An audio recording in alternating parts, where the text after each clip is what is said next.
माझा एक आयुर्वेद तज्ज्ञ मित्र आहे.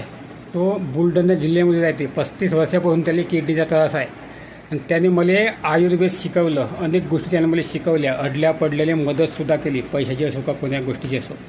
त्यांची तब्येत आत्ता खराब होऊ नये मरण्याची कंडिशन जी होती त्यांची, ते आत्ताच फोन लावला होता.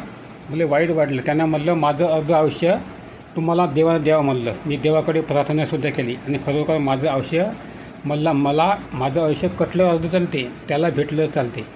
कारण तर मला काही तेवढा लोभ नाही जीवनाचा. दुसऱ्याला भलं व्हावं ही माझी त्यामागे भूमिका आहे. देवानं माझी इच्छा पूर्ण करावं. कारण तर सध्या आमच्या जीवनात अशा काही घटना घडत आहे. मला काही लोक ठार माझ्या याच्यात लागू नये.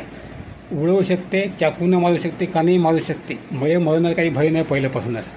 तर माझं असं औषध वाया जाण्यापेक्षा त्याला माझ्या मित्राल्यामुळं ते औषध भेटलं ना, सर्वात चांगलं काम होईल.